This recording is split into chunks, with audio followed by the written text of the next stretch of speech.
सभी विद्यार्थियों को नमस्कार। आप सबसे महत्वपूर्ण चीज़ आज आपके साथ शेयर कर रहा हूँ। कुछ विद्यार्थियों की ये शंका है कि सर हम कक्षा 11 में संस्कृत लें या नहीं लें, तो इस संदर्भ में आज का ये वीडियो आपके सामने प्रस्तुत है। इस वीडियो में आपको संस्कृत साहित्य की जो उच्च माध्यमिक परीक्षा यानी कक्षा 12 की परीक्षा है उसके 2019 के पेपर के आधार पर ये समझाया जा रहा है कि आपने जो अब तक पढ़ाई की है यानी कक्षा 10 के स्तर तक की भी पढ़ाई अगर आपने अच्छी की है तो आप उस आधार पर ही बहुत अच्छे मार्क्स लगभग 80 से 85% इस पेपर को आप हल कर सकते हैं। यानी आपके जहन में, आपके दिमाग में ये बात है कि संस्कृत एक कठिन सब्जेक्ट है और अगर मेरे अच्छे मार्क्स हैं तो मैं संस्कृत क्यों लूँ।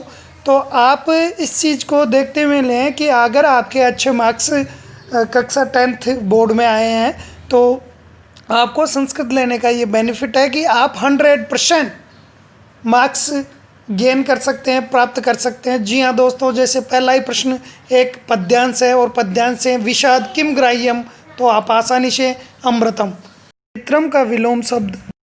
प्यारे विद्यार्थियों, पेपर हल कराना इस वीडियो का मकसद नहीं है। इस वीडियो के अंत में पेपर की लिंक दी गई है, आप वहां देख सकते हैं। आप ये देखें, ये कक्षा 6 से इसी तरह आप करते आए हैं। जी हाँ दोस्तों, और ये 4 नंबर नहीं, इस पेपर के पूरे 30 क्वेश्चनों को मैं आपके सामने एक विस्तृत व्याख्या के रूप में प्रस्तुत कर रहा हूँ। लॉकडाउन के इस समय में जो विद्यार्थी विचलित हो रहे हैं, सर संस्कृत की हमारी पढ़ाई का क्या हो रहा है, किस तरह हम पढ़ाई जारी रखें हैं, तो उनके लिए भी एक ये मोटिवेशनल चीज़ है। दूसरा प्रश्न देखिए, इसमें भी आपके सामने यही दिया गया है कि आप किस तरह, दूसरा गद्यांश है, उस गद्यांश के 4 प्रश्न हैं जो कि आप कर्ता और क्रिया से संबंधित है।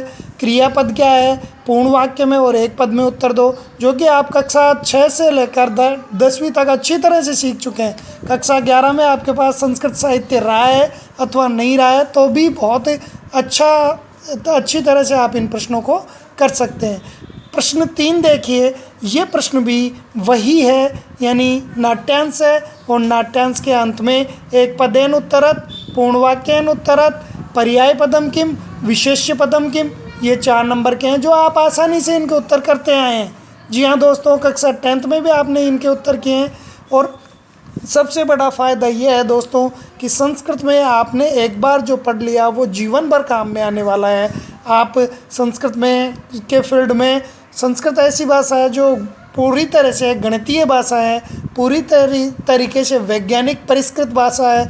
नासा ने भी जिस भाषा का उपकार माना है। और आपको पता हो तो जो नई शिक्षा नीति है उस शिक्षा नीति में संस्कृत को सर्वाधिक महत्व दिया गया है। जी हाँ दोस्तों, अगला प्रश्न देखिए, प्रश्न निर्माण, यानी जो आपकी रेखांकित पद है उसको हटाकर प्रश्नवाचक जो शब्द लगाते हुए आपको ये निर्माण करना है और ये 3 नंबर आपके पक्के हो जाते हैं। जी हाँ दोस्तों, कितना आसान सा प्रश्न है।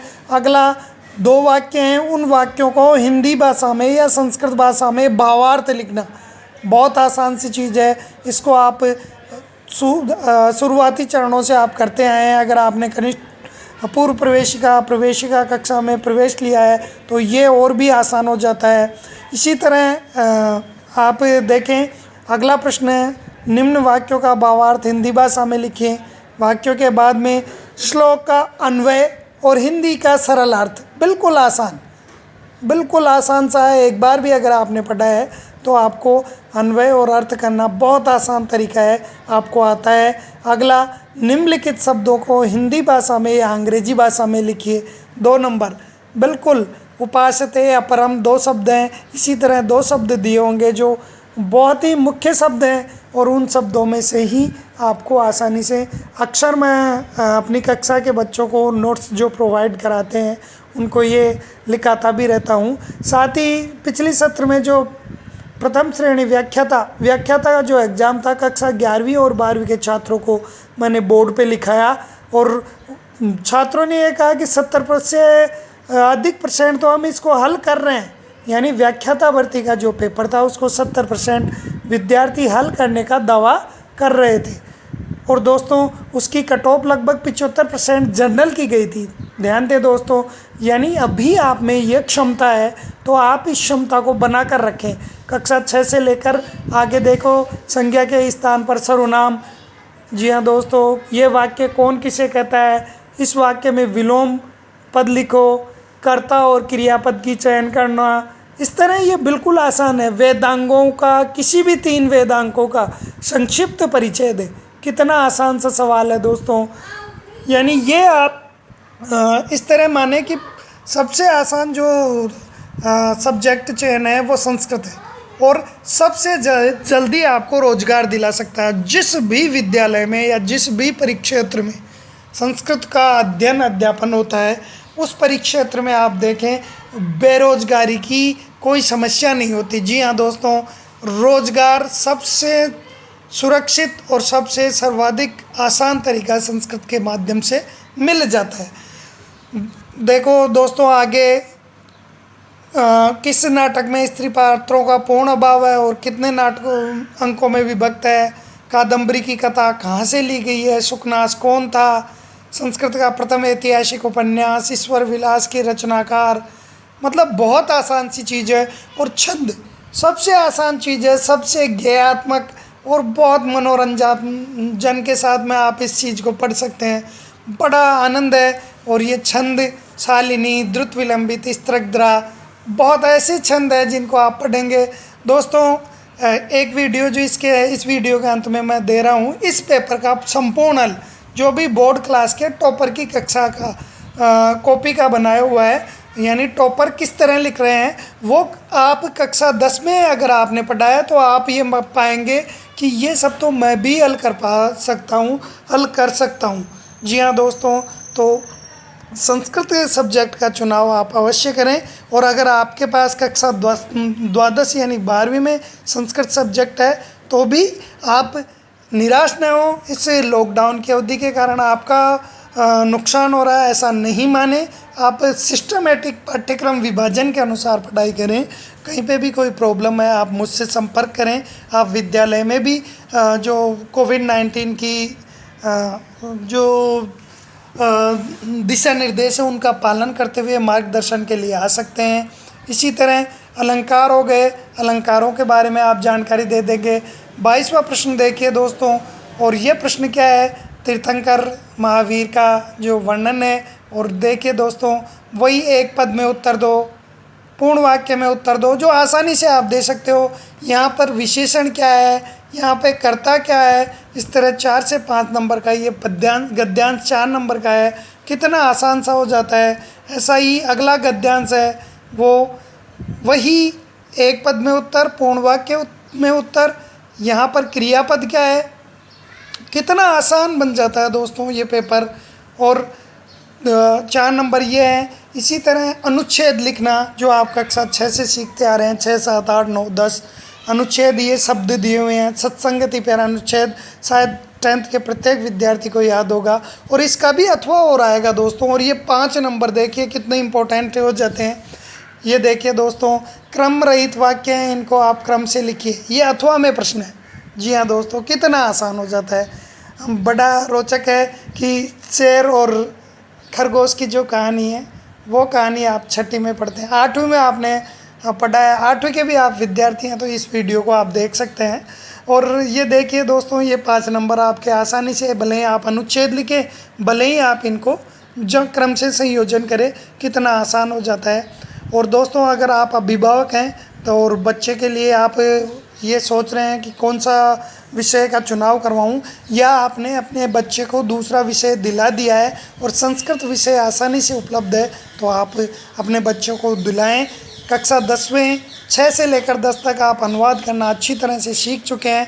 और वही अनुवाद 5 नंबर के, वो भी कितने वाक्यों में से, मतलब 8 वाक्यों में से 5 वाक्यों का आपको अनुवाद करना है। कितना वैकल्पिक आपके पास व्यवस्था है, और आप कक्षा 10 तक अच्छी तरह से इस चीज़ को पढ़ चुके हैं। संधि करना, देखिए दोस्तों, कितनी आसान सी संधियाँ हैं जो आपने 6ठी क्लास से नहीं, आपने दूसरी तीसरी से ही संधियों का प्रयोग सीख लिया है। पावक है, विष्णु होत्रिकार है, गगन ऊर्ध्वम, कितना आसान है। ये संधियाँ हो गई। और संधियों के बाद में समास। जी हाँ दोस्तों, पहले कारक विभक्ति, इसमें कौन सी विभक्ति हुई है? जो अनुवाद करना जानते हैं, जो विभक्ति के बारे में पढ़ चुके हैं, बहुत आसान सा, आधे घंटे की भी क्लास नहीं है, आप इस चीज़ को बड़ी आसानी से जवाब देते हैं। अगला प्रश्न 29वां 38वां, यानी ये पेपर का लास्ट प्रश्न हो गए हैं, और वो है समास। अनुरूप में अव्ययी भाव, कुपुरुष में तत्पुरुष, चौराद्वयम तत्पुरुष, दशानन में बहुब्री। सबसे आसान और सबसे सरल कोई सब्जेक्ट है और सबसे अच्छा रोजगारप्रद। जी हाँ दोस्तों, अब कुछ बातें हो जाती है संस्कृत के महत्व के बारे में, तो आप ध्यान दे लें। नासा के द्वारा सबसे वैज्ञानिक परिष्कृत भाषा इसको माना गया है। आप संस्कृत का विदेशों में अध्ययन के बारे में देखें। आप जो नवीन शिक्षा नीति आई है उसके तहत आप संस्कृत के जो तथ्य देखें तो ये है कि आजकल तृतीय भाषा के रूप में केवल एक भाषा को विद्यालय में मान्यता दी जा रही है। प्रत्येक सेकेंडरी स्कूल में, सीनियर सेकेंडरी स्कूल में सेकंड ग्रेड का पद स्वीकृत हो चुका है, यानी अनिवार्य रूप से आपकी भर्ती होगी। रीट परीक्षा जो होती है उसमें आप संस्कृत सब्जेक्ट लेते हुए बहुत अच्छी तरह से अपने स्कोर को बढ़ा सकते हैं। इसी तरह दोस्तों, आप पुलिस कांस्टेबल हो, पटवारी हो, या कोई भी आर्ट्स से संबंधित एग्ज़ाम हो, आप प्रत्येक एग्ज़ाम को दे सकते हैं। जी हाँ दोस्तों, और सबसे बड़ी जो बात है, आप कहीं पर भी संस्कारों को नहीं भूलते हैं, संस्कारों के साथ जुड़े रहते हैं, और अपनत्व के साथ में जो विश्व की सर्वाधिक वैज्ञानिक भाषा है उससे आप जुड़कर अपने आप को गौरवान्वित महसूस कर सकते हैं, और सबसे कम भीड़ में रहते हुए आप पढ़ सकते हैं। जी हाँ दोस्तों, दूसरे सब्जेक्ट्स में बहुत ज़्यादा भीड़ है, लेकिन इस सब्जेक्ट में ऐसा नहीं है। और दोस्तों, अगर आप और भी कुछ जानना चाहते हैं तो आप दोस्तों, अगर आईएएस सिविल की बात करें, आईएएस के इंटरव्यू में आप या आईएएस में संस्कृत का चुनाव करते हैं तो सबसे अच्छा सब्जेक्ट संस्कृत है।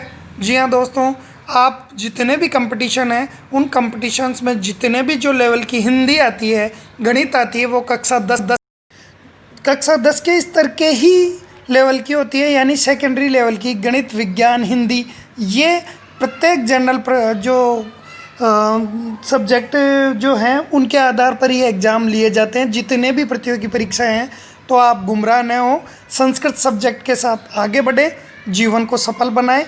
आपको मेरी शिक्षक दिवस पर हार्दिक शुभकामनाएं, और आशा करता हूं आप इस पेपर के जो आंसर की है उसका लिंक ये है, इसको आप साथ ही आपसे निवेदन कि आप एक बार पुनः विचार करें। आपके पास 11वीं में कोई भी सब्जेक्ट रहा हो, आप 12वीं में भी संस्कृत ले सकते हैं।